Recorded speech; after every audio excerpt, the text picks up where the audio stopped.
All right, so this particular session, Voice of a Customer, this is a government systems integrator. Their name's CACI, CACI. I've heard it pronounced both ways, both from the CTO as well as our board of directors, so I guess either one is fine for this session. What we're going to talk about is a little bit about their security journey. And I had the opportunity to be able to sit down with the CTO. We were at a conference together in Canberra in Australia. And it was very interesting the way that he walked through this journey, because a lot of times when we sit down and we think about choosing tooling, we look at tooling based on features. And one of the biggest things for CACI was they were trying to instill a culture around secure by design, or a security first mentality. So my name is Leefa. I've been with GitLab for almost 4 years. I'm a global field CTO. I go around talking to executives, understanding what their challenges are. Security is top of mind with almost every executive that I talk to. Knowing that not every project that you have needs top level security, but usually there's somewhere between 30 to 50% of applications, there's some level of security that needs to go into that. Whether that's securing, making sure that secrets aren't going into your projects, whether it's SAS scanning, software composition analysis, wanting to do SALSA, whatever those things are, that's where that culture was really trying to come in. How do we do that without friction? So anybody who has ever worked with public sector, DoD, knows that compliance is top of mind. And compliance, as I learned doing some regulated industry work in insurance, is not always just about being able to say that you've done it. You actually need to have the ability to be able to point back to actual attestations to be able to show that you're doing it, and you're doing it in a repeatable fashion. Now, when it comes to software and building mission critical software for the government, one of the items that CACI ran into was the other security tooling that they had been using was sort of point in time. So a developer would go write a whole bunch of code, and then what would happen is it would go through a QA process, and only when QA said, hey, everything looks good, did they come back and did they go through and do a security test. And a lot of times their security tests were done in a staging environment. So what would end up happening is if there was a security problem, if they found a CVE, if they had a security token that had been found in the repository, what they would do is this negotiation would take place. So a product manager with the director of whatever agency they were working for, they would sit there and be like, oh, no, don't worry about that security issue. We'll fix it in the next sprint. And we all know how that goes. It never makes it into the next sprint. It goes into the backlog, and then somewhere down the road in 6, 8, 12 months, it'll eventually end up making it. But then we don't look at the surface coverage that we have for that period of time where we are outside of compliance. So the insurance company that I worked for, the thing that I found very interesting is when it comes to compliance, being able to build a repeatable process will allow you to be able to meet a lot of the needs without having to slow you down. And what we want to be able to do is we want to be able to think about, how do I get a transparent culture around security first in the hands of the developer. This is not asking the developer to fix every security issue. This is about a culture of being able to have a conversation about security related issues so you can determine, hey, is this actually going to be an issue in production or is it not? Now, if we do know that this is going to be a security problem, we can work with the security engineering team, working with the developer to be able to build a remediation plan so we can happen in flight. This could also be something where we document an exception. that goes into the release. So we can then have an API that we can query at the end of a release cycle to be able to say, hey, you know what? We know that there was a security incident. We were willing to manage the risk, and then being able to know that in another release that we were able to remediate that issue. Now, CACI manages one of the highest regulated environments inside of GovCloud. And they do this by being able to automate a lot of the security-related tasks, whether this be edge-based security or this be AppSec security from the very beginning. Now, in the very beginning, when we started working with CACI, the first thing that we wanted to be able to do is we wanted to be able to bring in security that wasn't creating bottlenecks for everything else along the process. Everybody today with artificial intelligence, we want to move really fast, we're going to vibe code all of our changes. Well, that works great for a developer, but it doesn't work for the rest of the team. So we worked with them, we started talking about what we call at GitLab AI-enhanced teams. The whole concept of a rising tide lifts all boats. Well, I need my product manager to have productivity. I need my release manager. I need my security team. All of those people, if I'm able to start to automate a lot of those things for them, I can use AI to enhance that automation to be able to make things a lot easier.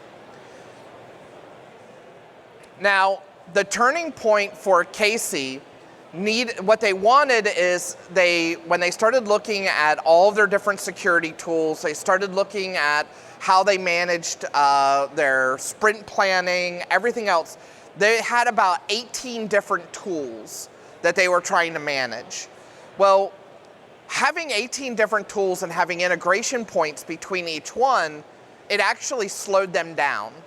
It was great because each person in the persona of whatever tool they were using, they were able to use those tools at a very high efficiency, but then when they needed to do a handoff between tools, there was a lot of a gap in transparency around why a particular change was happening. So what they did is they brought in GitLab to be able to provide them with a single end-to-end platform where all of the data around issues to merge requests, to change sets, to security, to package management, all of those things all sat inside of one single platform. What they were able to do is that allowed them to create automation that was all data driven. So they knew about the issues, they knew about the change sets, they knew about releases. They could then react and have actionable insights around that data. Now, because they were able to use GitLab on AWS Cloud, what that did is that allowed them to facilitate a much faster ATO to being able to run things like red data, being able to run mission critical, top secret applications, because the data was going into an already a proven infrastructure around the automation, around the data, around everything else, because it was running inside of GovCloud. If they would have tried to run that in their own data center, or if they tried to run that just in a regular public cloud, they would have had to go through an entire process for ATO that would have slowed their entire delivery system down. And then every time they needed to build a new set of automations, those automations would each had to have been approved as well. So being able to build a set of reusable assets that are all running on top of already proven hardened infrastructure allowed them to be able to move very fast. Now, one of the things we put this in here for the slides. I am not a fan of talking about shifting left security. Part of the reason why is it sort of changes the mentality of who owns the actual security change. So I am a fan of creating a conversation around security, around the data that we should all be sharing and everybody should be on the same page. I've seen a lot of organizations where they're running specific tooling, and what they do is a security engineer goes ahead from their CI pipeline, they get an email that shows, oh, by the way, the CI run just happened, and by the way, there are 10 criticals. Well, how does that help the developer?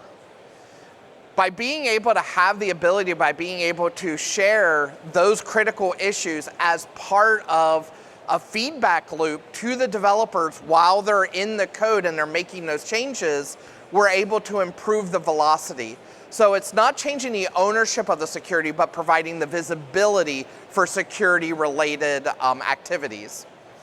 Now, being able to standardize around automated processes, what they did is it wasn't one of those things that they had to worry about doing it for a single project. They built reusable assets. So inside of GitLab, we have your regular GitLab CI file, which is your pipeline for how you define the automation. But then you have templates and components. And then what you can do is you can work with different teams for compliance to be able to go ahead and say, okay, we've certified this component. If you use it, then we can get you past this part of the audit process.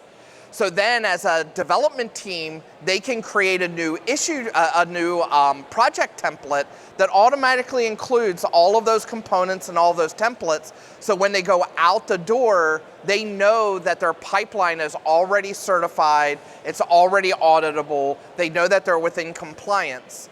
Now, the great thing about this is we have this capability inside of GitLab around compliance pipelines that we can go ahead and you can automatically just check boxes, and what will happen is based on your current environment, when we run and get the data back from your SAS scanner, from your software composition analysis, whatever licenses are being used, we can automatically flag those items and make sure that a developer can't merge changes into a different branch, keeping you from making sure that bad code never makes it into a production environment. So all of those things are now happening automatically.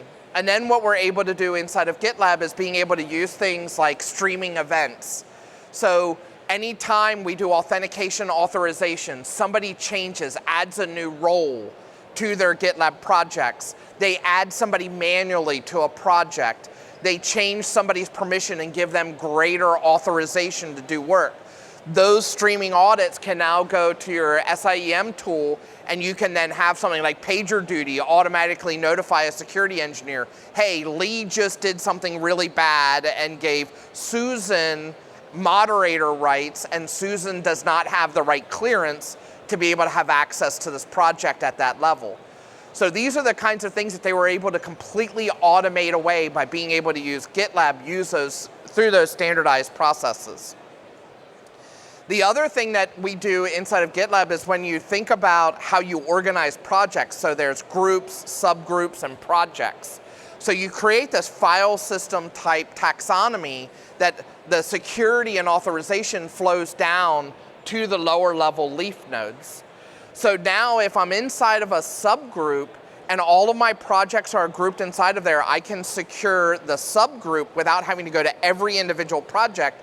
I add a new project into there, all of those permissions are automatically granted to that new project.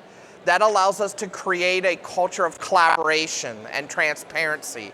So now if you're building a microservices type architecture for an application that you're writing, I can make sure that everybody knows what's going on across all of those projects. Now if I'm running a security scan, I will aggregate all of those security scans to the subgroup so I can see all of the criticals across every project that is inside of that taxonomy. Now, when I went back and talked to the CTO, and one of the items that was really critical to them was not just about providing specific capabilities to the teams, but because they're a systems integrator, one of the items that they have is they had deliverables that they had to meet inside of the government. Now, anybody here who has ever done any sort of government contract type work, it's one of those things that it always seems like it's over budget, it's always behind, and what they did is they were one of the few SIs that do fixed price projects. So because it's fixed price, they had to deliver on time, on budget, Otherwise, it started eating away at their top line revenue. So being able to automate a lot of these different processes allowed their development teams to get up to speed and onboard very quickly, knowing that they were taking a security-first approach. So what this was able to do is they were able to have a 90% savings in labor and administrative overhead because a lot of things were pattern-based. They also had 13 times faster security scanning because they were doing it off of a diff, so they were doing it on a smaller chain set. When you use other security tools and you're doing it over the entire code base, it takes a lot longer to run. You can imagine you have 10 million lines of code trying to rescan the same code over and over again. It takes a long time. That also means that I'm eating up compute cycles inside my AWS environment, so I'm burning through my commit spend. So being able to do this where you're doing it on a much smaller subset, we're able to get that feedback loop back to the engineering teams a lot faster. And then being able to consolidate those 7+ tools down into a single platform gave them that ability to be able to see things from end to end in a lot better way.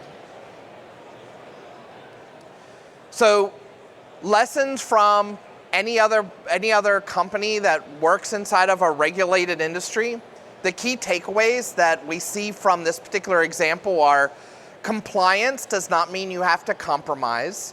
What you want to be able to do is you want to be able to come forward with an automation first mentality and then bake in those things that you want as best practices inside of that automation. You want to remove integrations.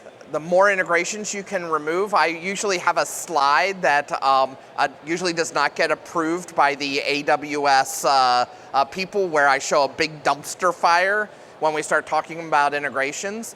Integrations usually happen through what's called a webhook, and webhooks are non-guaranteed delivery.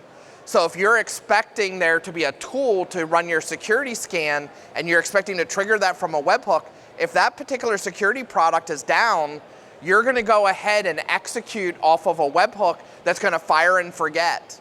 So now you're going to go build a package that may never have ever had a security scan run against it. So being able to have everything inside that single platform, we have that guaranteed delivery across GitLab. And then being able to leverage GitLab plus AWS GovCloud gives us that secure, scalable, fast infrastructure that we all know and depend on from that security first mindset. So when you think about systems integrators, you think about projects that are running there, just know that agility is possible. We can move fast, we can do fixed price projects, and we know that we can deliver on time, on budget with a security first mindset. So with that, I want to thank you all for coming out to this session, and if there are any questions, I'll be over at the booth. Be more than happy to talk to any of you after the session's over. Thank you very much.